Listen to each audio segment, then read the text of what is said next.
This is just a couple of quotes I want to share later. Come out of my pocket. It's such a wonderful miracle to be here. You know why? Because you're here. And I don't take that lightly. And what I mean by that is, what would have to happen in our world to have everybody that's here today show up at this particular day, this time? It's remarkable, the odds against it.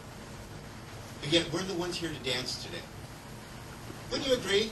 Yes. Are we ready to dance? Yes. Yeah, I think the fact that we're here means that we are. So what does that mean? What is the dance? Of course, the song that Fleet sung earlier about the dance. Oh, that was so beautiful. I love those words. Thank you for that. But the dance, what is that? Well, the topic of today, as Dr. Sharon put out for us to do, was when life asks you to dance, say yes. What do you think that means? Say yes. How often have we had the feeling that something's coming up and we don't act on it? Oh my gosh. Or we have an intuitive hunch or a feeling about something that says, now's the time. And what do we do instead? We go sit down.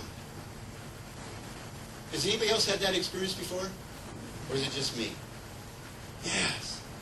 But yet, we talk about and we experience so often this intuitive urge that we have from our universe, from this God source that we have, whichever faith we're in, that moves us to do something. We have this inspiration that is here. But then we have to think about it. Maybe I'm not good enough. Or maybe I don't know how to dance properly. Or maybe I don't know what to do next. Well, I'm here to tell you none of that matters. What matters is that you feel the passion inside of you and you start letting it move you and then trust that. How many different things have we done in our lives based on faith? Anybody had an experience today based on faith? Okay. Well, let me say something here. How many people have walked in to this auditorium tonight with the faith that the ceiling was going to stay up? So we acted with faith, didn't we? Did we walk in here with the faith that we'd be able to sit down and be comfortable in our chairs? We acted with faith. But let me ask you this. Would you walk into this building if you didn't have faith that the ceiling was going to stay up? That's how powerful faith is in our daily lives. We use faith every moment in every decision we make. But it's acknowledging it to ourselves that we have that power within us, and we use it, whether we like it or not. Isn't that interesting? But yet, whether we like it or not determines how it comes out of us. This dance with life. It's not whether we know the steps of the dance. That'll come. It's whether we're willing to enjoy the dance. We often say that we want to allow the Spirit move through us. But when it shows up, how do we move? Are we moving? Or are we resisting? Are we sitting down for a while? Because I think the whole meaning of our life is not so much the destination. It's how we live and dance the journey. Are we dancing? I'm just looking to see how quiet it is. Because the reality of it is, we set up how we experience our reality. Wouldn't you say that's true? That our attitudes of life seem to determine how we experience things? And we all know that on the surface. We say, well, I know if I have a positive attitude, things are going to work out better. But then sometimes we're kind of blindsided with, well, I had a positive attitude, how come it didn't work out? Because it's not just about a positive attitude. It's about the embodiment of our whole attitude about life. Is it positively affecting us? What do we believe about ourselves in this universe? What do we really believe? Do we believe that we live in a loving universe, or do we believe that it's out to get us? However we believe about that, we will begin experiencing life based on those things. And that becomes our experience and our truth. But that's also our saving grace. Because now we know that we have the power at any moment to choose differently if we want to. What a great power that is.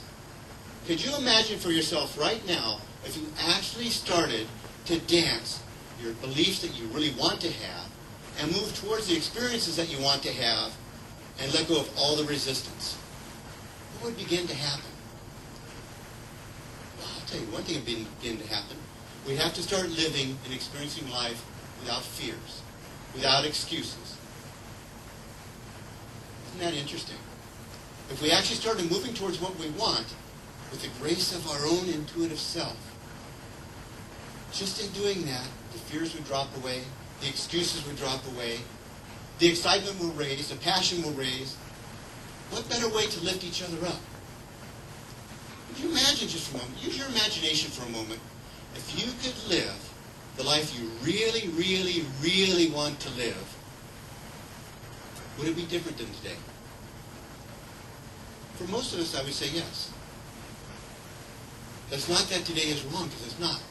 Today is the most perfect day you can have to open your eyes to the next moment to make a new choice. If the things that happened yesterday didn't happen, you wouldn't be here today to make a new decision for yourself. How powerful is that? Imagine for a moment the power that moves through you with every distinction you make, every decision you have within you, and every action you decide to take. We all have these intuitive knowings and urges, don't we?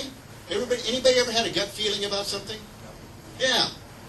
Anybody ever deny that gut feeling and do the opposite? And then wish they would have done that? Of course, because it's our nature to do so. Not necessarily to resist. We learn how to resist. But it's our nature to have those gut feelings and those intuitions and to follow them. That's our higher guidance that we have for ourselves. Are we willing to begin following that? You know, I learned a long time ago that we all have a choice.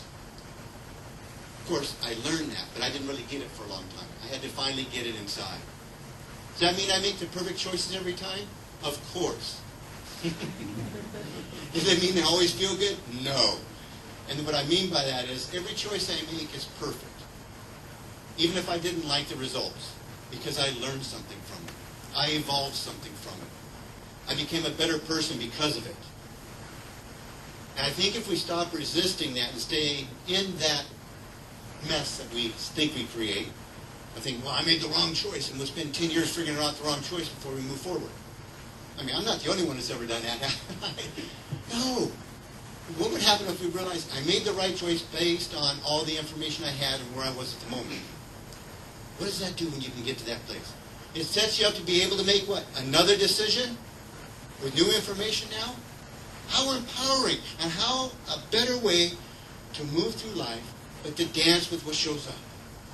If something shows up, it's not that it shouldn't have, it's that it should have, because it did. How often we do that? Well, this shouldn't have happened.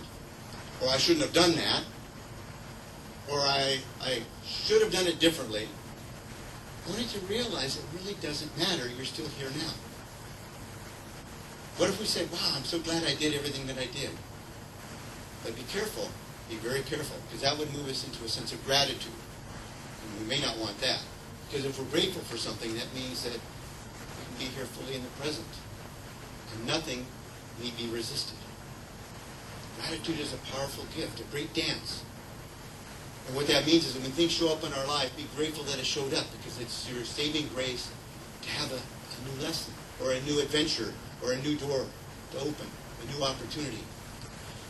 I would dare to say if we learn to dance with these passions that show up, and we start to really fill our hearts up and follow those passions, I mean really follow them, and not give up halfway through, that they're going to lead us to the most magnificent expression we can ever have.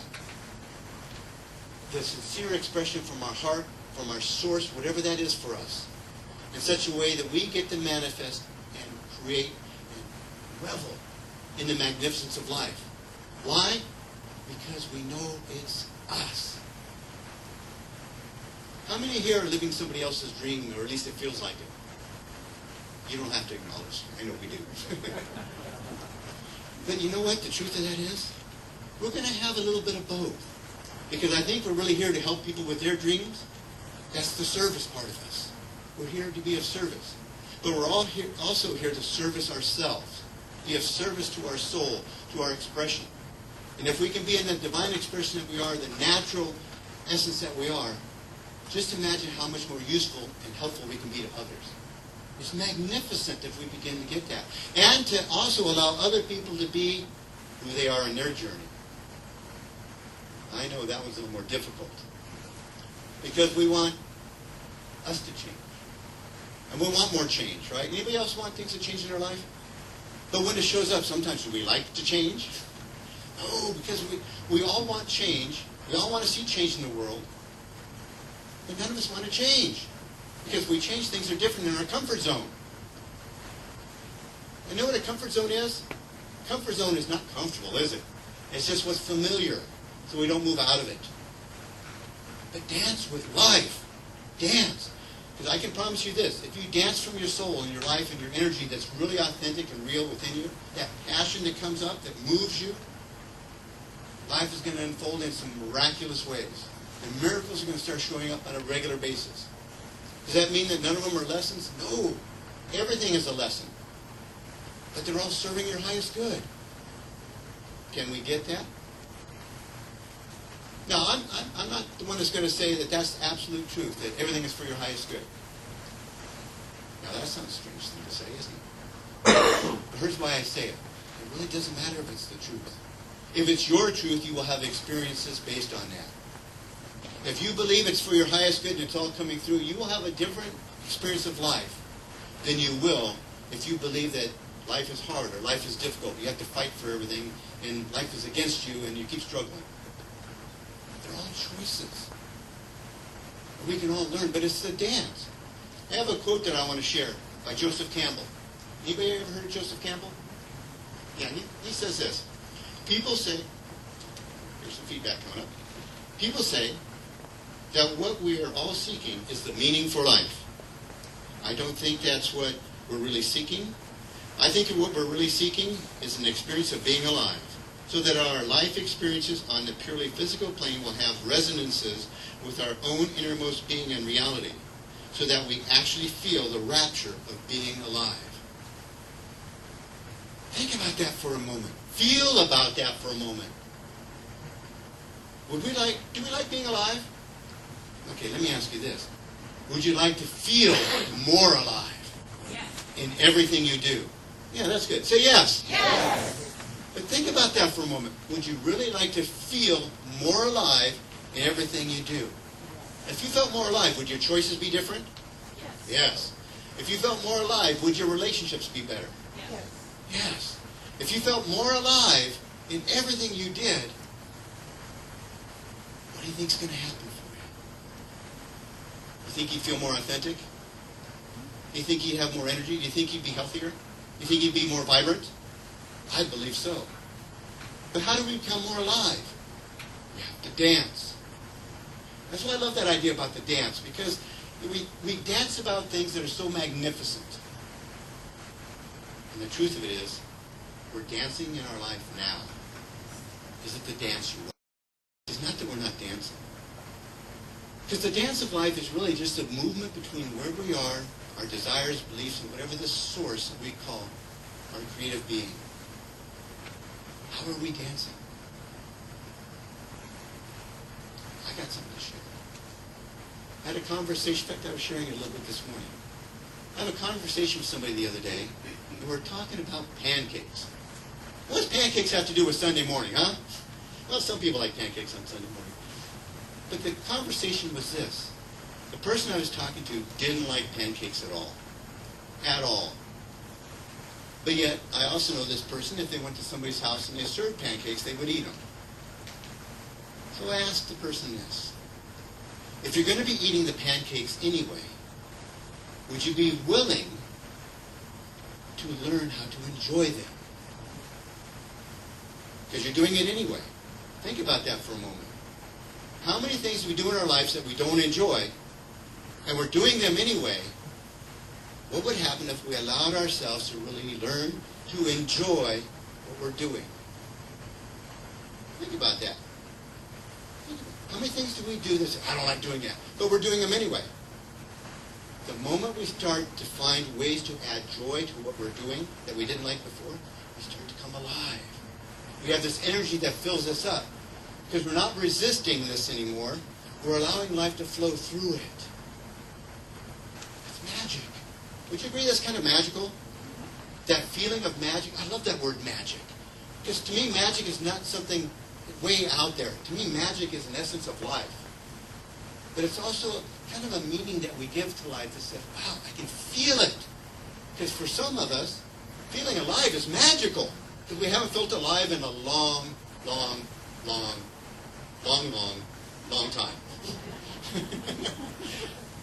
Wow. So just feeling alive is magical. And it doesn't mean we have to do any of it, because no, we have free will and free choice. But what does matter is what we choose from this moment on. Are we going to allow ourselves to be a little more alive? Are we going to dance with life a little more, instead of being so rigid? Anybody ever tried to be rigid about something? You know, but I can't hardly move. Wow. Imagine if you could flow through life, much more easily. Here's one thing I know for sure.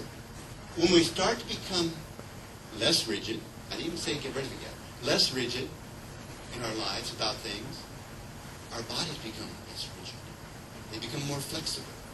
They become more moving. It's funny how our mind and body connection are really connected that we forget during our days. I'm not saying that we have to do anything. What I am saying is when we move from rigidity within our belief system and move to flexibility and still knowing what our truth is for us, wow, our body begins to respond. We feel the aliveness start to move through it. And if we're more alive, what happens to our body? It becomes more alive. What happens to the cells of our body? It becomes alive. What happens to our thinking process? It comes alive. Wow, what better way to dance with life but to come alive and alive and alive. But here's one thing I want to say about that you guys have to make a choice all for yourself. How alive are you willing to become? How alive are you willing to become? It's like, how much joy are you willing to take in? How much love are you willing to handle? How much greatness are you willing to allow embody into yourself? How much of your soul are you willing to just move into you in such a way that you express the magnificence of your joy? I have one more quote to read, and then I know we're going to have to finish for the moment here. It's simply this.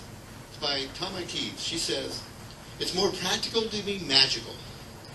If you knew where your heart could take you, it wouldn't even be practical to choose practicality. Only inspiration offers you a life of passion and safety." And she goes on to say this, "There is no way out but transformation. A problem cannot be solved by the level of the problem. Trust the process. Then the creative support you, there we go. Then let the creative transport you to the borderless places, the magical spaces where caution cannot tread." So remember that. Follow your passions. Come alive. Be the living example of what you most want to be, because that's who you are. Be the magnificence that you revel in, and allow it to move through you, because that's the greatness of who you are. Thank you.